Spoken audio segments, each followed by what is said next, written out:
Hi friends, అందరూ ఎలా ఉన్నారు? ఈరోజు మా ఇంట్లో chicken dum biryani special.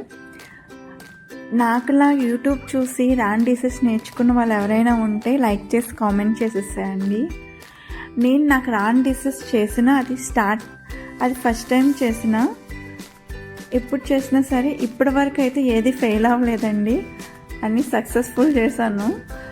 But ఇంకొకటి ఏంటంటే, ఈ వీడియో నాకు 1 minute ఎలా ఎక్స్ప్లెయిన్ చేయాలనేది తెలియలేదు. మీలో ఎవరికైనా సరే ఇది ఎలా ప్రిపేర్ చేశారో ఒకసారి లాంగ్ వీడియో పెట్టమంటే మీరు కామెంట్ చేసేదాన్ని బట్టి నేను లాంగ్ వీడియో తీస్తాను. సో అంతే ఫ్రెండ్స్, కుదిరితే లైక్ చేయండి, షేర్ చేయండి, సబ్స్క్రైబ్ చేసుకోండి. కోటి విద్యలు కూటి కోసమే అంటారు కదా, అందుకే నచ్చినప్పుడు నచ్చింది చేసుకొని తినాలి అంతే.